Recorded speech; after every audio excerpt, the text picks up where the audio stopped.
Bonjour Jean d'Ormesson. Bonjour. Une œuvre immense, bien sûr, membre de l'Académie française, on ne vous présente plus. Vous êtes un incroyable optimiste. Voici que publie ce chant d'espérance aux éditions Héloïse d'Ormesson. Vous êtes optimiste envers et contre tout. Oui, bien sûr. Vous savez, j'ai longtemps passé pour un écrivain du bonheur. Je sais très bien que la vie est dure, le monde est cruel. Simplement, ne serait-ce que parce que nous sommes condamnés à mort. Nous sommes tous des condamnés à mort. Nous sommes tous déjà des morts. Nous sommes en sursis, c'est tout. Cette vie est quand même très dure et en même temps, elle est merveilleuse. Oui. Vous savez, chaque fois qu'on dit que c'est une vallée de larmes, il faut ajouter que c'est aussi une vallée de roses. Mais chaque fois que vous dites que c'est une fête, il faut ajouter que c'est une fête en larmes. Mais pourquoi vous dites la mort est l'autre nom de la vie? Parce que nous sommes ici, vous savez, nous sommes ici pour quelques printemps, peut-être une dizaine de douzaines de printemps, même pas. C'est très rare qu'on atteigne 120 ans. Donc nous avons quelques dizaines de douzaines de printemps ou d'été à traverser. Et après, qu'est-ce qui se passe? Rien, peut-être rien, peut-être quelque chose d'autre, voilà. Et nous ne pouvons pas savoir ce qu'il y a après. Nous ne savons pas ce qu'il y a avant nous. Nous pouvons remonter assez loin. Vous savez, oui, 14 milliards d'années, vous 14 remontez milliards jusqu'au d'années. Big Bang. C'est quand même le génie de l'homme qui a reconstitué 14 milliards d'années. Nous savons à peu près ce qui s'est passé il y a 100 millions d'années, il y a 200 millions d'années, il y a 300 millions d'années, mais il y a une limite, il y a quelque chose qui s'appelle le mur de Planck, vous ne pouvez pas aller au-delà. Oui. Et puis de l'autre côté, vous avez un autre mur qui est notre mort, alors qu'il est beaucoup plus proche. Ce n'est pas des milliards d'années, c'est 10, 20, quelquefois 50 ou 100 ans, mais pas plus. Et pourquoi tout ça vous donne envie d'espérer? Pourquoi tout ça vous rend heureux? Alors que vous dites pourtant, j'écris un livre sur rien. Oui. Comme Flaubert a voulu écrire un livre sur rien, j'écris Oui. un livre sur rien. J'avais vu dans la correspondance de Flaubert qui voulait écrire un livre sur rien. Et je me suis dit, mais rien, justement, après la mort, nous ne savons pas ce qu'il y a. Avant le Big Bang, nous ne savons pas ce qu'il y a. C'est là-dessus qu'il faut faire un roman. Et on m'a reproché d'avoir appelé ce livre roman. Mais c'est un roman, puisque c'est de la pure imagination, puisque nous ne pouvons pas savoir. Et nous vivons dans un monde qui est un monde très dur, mais aussi qui est un monde très beau. Et puis nous pouvons même avoir l'espérance, pas plus que l'espérance, mais peut-être qu'il y a quelque chose d'autre. Oui, mais il y a aussi, et vous le dites, la souffrance, le mal. Et vous vous interrogez, vous dites, est-ce que tout cela a un sens finalement? Voilà. Alors ce qui est remarquable, c'est que la souffrance et le mal sont extrêmement récents.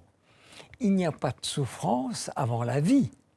Quand les galaxies se heurtent, quand les électrons font des balles formidables, il n'y a aucune souffrance. La souffrance arrive avec la vie. Et avec la vie, il n'y a pas de mal. Il y a de la souffrance. Quand un lion attaque une gazelle, je pense que la gazelle souffre. Mais vous ne pouvez pas dire que le lion fait du mal. Quand apparaît le mal? Mais tout simplement avec l'homme et avec la pensée. Oui. C'est donc très très récent. Ça a quelques centaines de milliers d'années au regard des 14 milliards de l'univers. Et vous Le dites- mal apparaît avec l'homme. Et vous dites, l'homme aura le destin des dinosaures.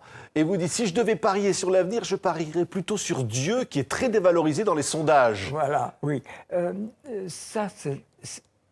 Vous ne pouvez pas savoir, n'est-ce pas, s'il y a quelque chose avant. Vous ne pouvez pas savoir s'il y a un Dieu ou s'il n'y en a pas. Vous pouvez l'espérer, mais vous ne pouvez pas le savoir. En revanche, il y a une chose que nous savons, c'est que les hommes vont disparaître. Hélas, vous et moi, et tous ceux qui nous regardent aujourd'hui, vont disparaître. Mais non seulement nous, mais les hommes vont disparaître. Il y a eu, Claude Lévi-Strauss m'a toujours dit, il y a eu un monde avant les hommes, il y aura un monde après les hommes. Et qu'est-ce qu'il y aura avant les hommes, qu'est-ce qu'il y aura après les hommes, c'est quand même, on a un peu le vertige Oui. quand on pense Mais pas à de ça. vie éternelle, vous dites, sinon il faudrait que les lézards, les fourbis, les araignées aient aussi droit à la vie éternelle. Mais l'homme est très orgueilleux pour y croire. Voilà, alors nous savons que nous ne descendons pas des singes, mais nous sommes les cousins des singes. Nous sommes des primates qui aiment la poésie et qui font les mathématiques.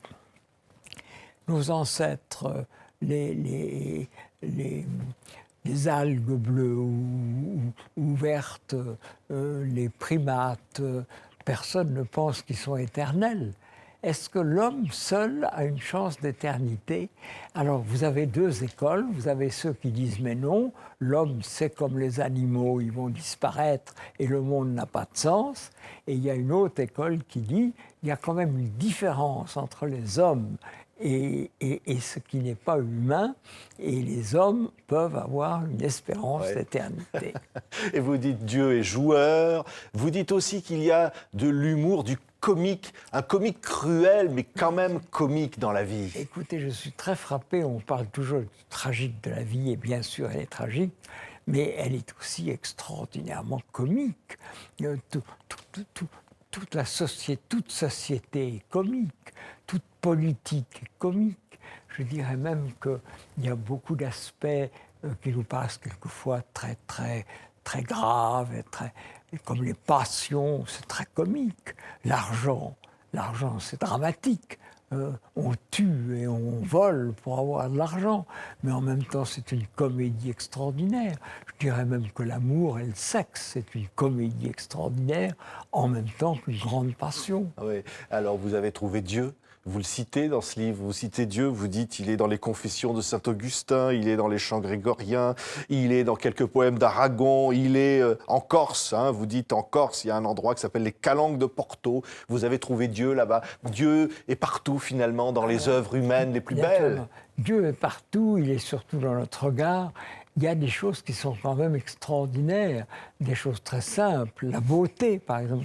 Qu'est-ce que c'est que la beauté ? Personne ne connaît les règles de la beauté. Il y a des choses qui nous paraissent belles. L'eau est quelque chose d'extraordinaire. Le soleil, vous parlez de la lumière, vous êtes Alors, fou du soleil. Et notamment, qu'est-ce qu'il y a de plus beau dans le soleil? C'est la lumière. La lumière est quelque chose d'extraordinaire. Et probablement, ce qu'il y a de plus extraordinaire, c'est ce qui nous est le plus familier et qui nous est complètement incompréhensible, c'est le temps. Le temps, qu'est-ce que c'est? Il y a une formule de Saint-Augustin dans les Confessions qui est magnifique. Si tu ne me demandes pas ce qu'est le temps, je sais ce que c'est. Mais dès que tu me demandes ce qu'est le temps, je ne sais plus ce que c'est. Et en effet, l'éternité nous paraît incompréhensible, mais le temps est tout aussi incompréhensible que l'éternité. Cette succession, cet avenir qui n'est fait que pour devenir du passé. Et nous vivons ni dans l'avenir, ni dans le passé, mais nous vivons dans cet instant qui n'existe pas, qu'on appelle le présent. C'est stupéfiant. Oui. Vous citez un texte magnifique, vous avez trouvé dans une église. Allez tranquillement parmi le vacarme et la hâte, et souvenez-vous de la paix qui peut exister dans le silence. Oui, ça, le silence est une grande tentation, vous savez, surtout pour les gens qui écrivent. On se dit quelquefois, à quoi bon? Est-ce que le silence ne vaut pas mieux que le bavardage? C'est ce que vous vous dites aujourd'hui encore, Jean d'Ormesson? Quelquefois, je me dis, à quoi bon? À quoi bon? Et en même temps, on se dit, nous n'avons qu'une vie, il faut l'occuper le mieux possible et tâcher de la mener un peu plus haut que nous-mêmes. Allez, sujet du bac, philo, Jean d'Ormesson, aujourd'hui, vivons-nous pour être heureux? C'était un sujet de philo présenté aux élèves à 18 ans, vous répondriez quoi? Ah, c'est magnifique, dans mon livre, je dis, je dis une possibilité, c'est que Dieu a créé les hommes pour qu'ils soient heureux. Et alors je crois que il y a presque un devoir d'être heureux. Mais en même temps, je pense qu'il y a des choses qui sont plus hautes que d'être heureux. L'héroïsme, la vérité, la justice sont probablement des choses plus importantes que le bonheur. Une autre question posée au bac philo cette année. Pourquoi chercher à se connaître soi-même? Ce sont de très beaux sujets. Vous savez, quelquefois, j'étais un peu déçu par les sujets de bac. Et là, je les trouve très, très bons. Connais-toi toi-même, c'est tout Socrate, c'est tout Montaigne, et finalement, c'est tout Freud. Alors, on voit que c'est un sujet où toute l'histoire de la philosophie peut défiler en quelques pages. Ah ouais. Et l'artiste est-il maître de son œuvre? Êtes-vous maître de ce que vous avez écrit, Jean d'Ormesson? C'est magnifique, c'est un très beau sujet. Naturellement, je suis responsable de ce que j'ai écrit. Mais si ce que j'ai écrit a la moindre valeur, il y a quelqu'un qui s'empare de ce que j'ai écrit. Qui ça? Mais le lecteur.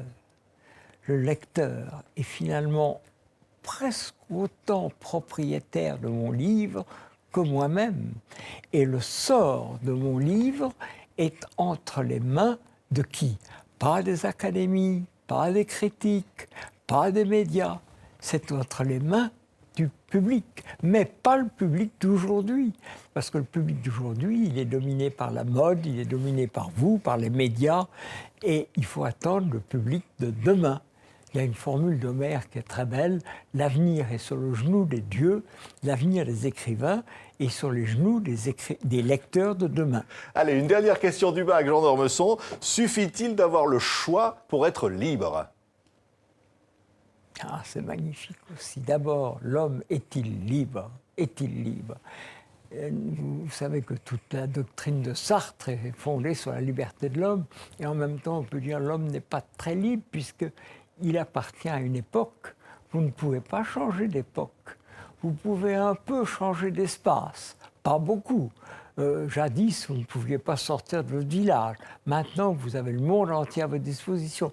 Peut-être que nous allons sortir du monde, de notre terre, mais nous n'irons jamais aux limites de l'univers. Donc le temps et l'espace nous limitent.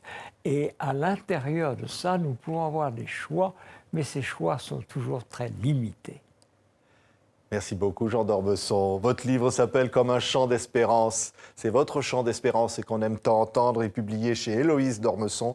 Nous étions ravis de vous recevoir sur TV5 Monde. Merci. Merci à vous.